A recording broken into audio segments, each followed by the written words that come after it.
Magandang araw po sa inyong lahat, lalo na sa aking mga kabarya at kapwa kolektor. Sa lahat ng senior citizen at mga silent viewer, maging sa mga kaibigan natin dyan, magandang araw po. Ngayon pong araw, nandito tayo na naman sa aking bukid. Nag-a-apply po tayo ng pataba. Ito po yung tinatawag na top dress. Yan po. Yan. Dalawa po yung nagsasabog ng pataba eh. Yan. Talagang kung titignan ninyo, talagang patuloy na inaalagaan itong ating palay. At ang resulta, ayan naman. Ayan. Yan po ang resulta ng kanilang pag-aalaga sa ating palay. Maganda naman po at ako'y nasisiyahan. Ayan.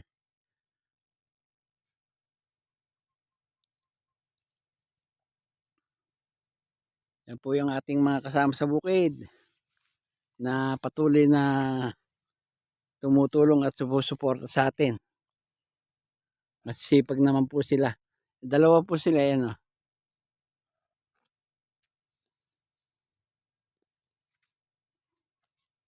Yan. Ayan po yung isa. Yan.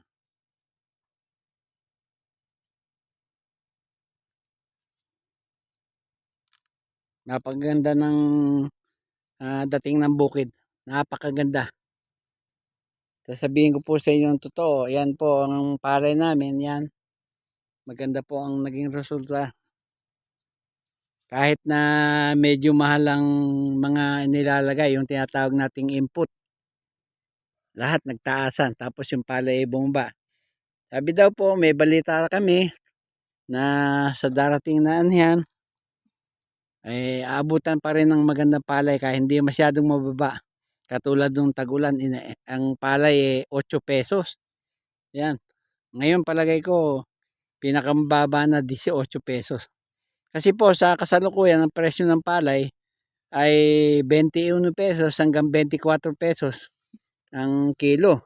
Maganda po kasi wala nang inaani eh. Pero pagdating po ng anihan niya, bababa na naman yan. Dahil sa marami silang makukuhan eh. Marami nang makukuhang palay na anihin. Pero hanggat hindi po umaani, kung may natira kayong palay, ibebenta niyo mataas. Yan.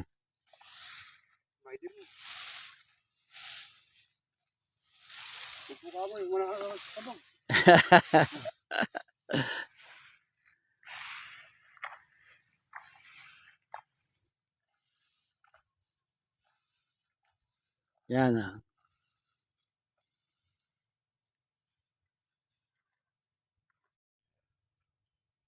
Dumako naman tayo dito sa aking bukid. Yan po, yan pong may mangga na yan. Yan po yung aking bukid. Yan. Yan pong nagpapataba na yan eh. Kasama natin dito sa bukid.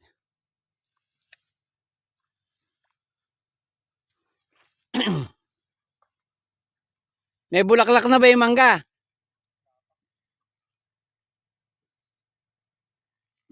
Nakikita nyo naman. At ang ating mga kasama. Hindi naman sila nagpapabaya.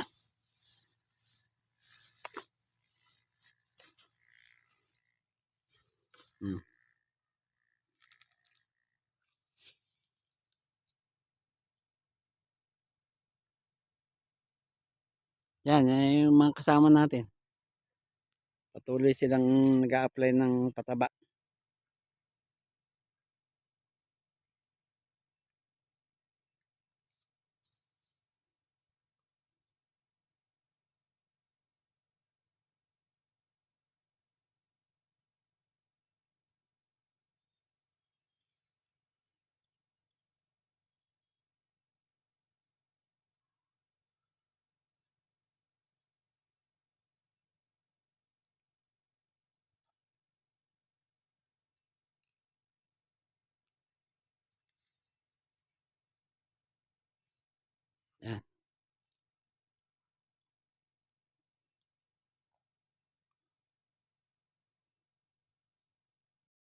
O yan po mga kabarya. Tignan nyo yung aming palay. Ngayong tagaraw. Ayan, nakita nyo magagandang tindig. Siguro naman ay makakaani tayo ng maganda. Yan, pagmasdan ninyo. Kasalukuyan po kaming naglalagay ng panghuling abono. Yung tinatawag na top dress. Yan. Para naman lumintog yung bunga ng palay. Alam niyo dito sa bukid, wala ka namang maiko-content dito kundi yung mga pananim na palay. Yan, halos lahat ng palay na nakatanim ay maganda. Ito po ay ang bukid ng aking magulang. Yan. May mga patanaw na po. Yan, yung nakikita nyong nakausli, patanaw na ho yan. Yan.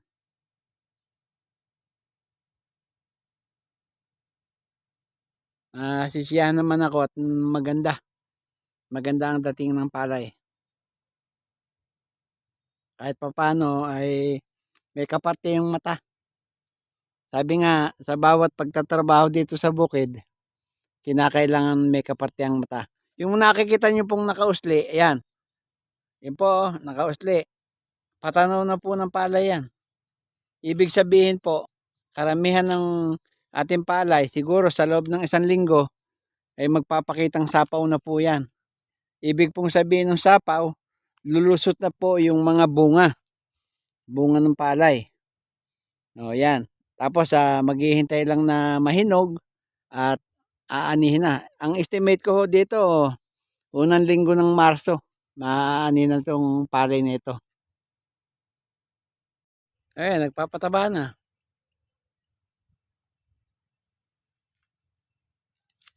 Pang ano na yan, pang pataba para sa sapaw. Yan.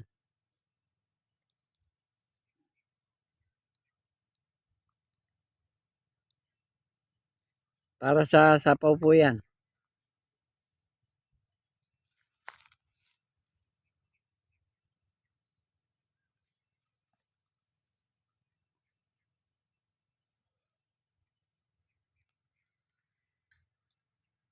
At yung ating mga kasama sa bukid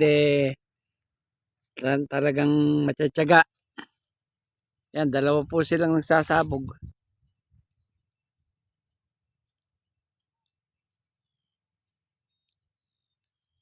Pagkatapos niyan, ang gagawin po nila, mag-i-spray uli ng pangkulisap, yung pampinis na po yun. At saka yung pampakinis ng palay. Yan. Para po lumintog ng konti ang bunga ng palay, sinasabugan po ng top dress, yung 17017. Yan po.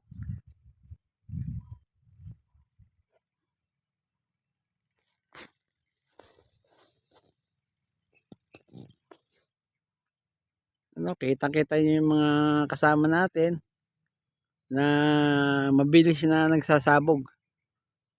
Kailangan po kasi talaga ganyan.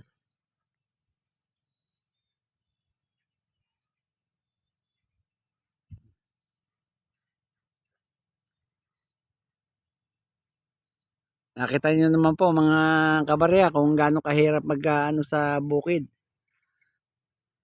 Napakahirap po magbukid tapos siguro ngayong araw ay baka pagdating ng ani ay mabago ang presyo uli ng palay. Ngayon po kasalukuyan maganda ang presyo ng palay Maabot ho ng 21 hanggang 24. Kasi wala nang inaaning palay Talagang ganun. Pagka low supply, saka mataas ang demand, mataas ang presyo. Pagka maraming supply, mababa ang presyo. Maraming supply, di siyempre, kukunti ang demand nun. Sigurado, mababa na ang presyo. Bababa. Pero tingnan natin kung anong mangyayari sa ating pinagpagurang bukid ngayon.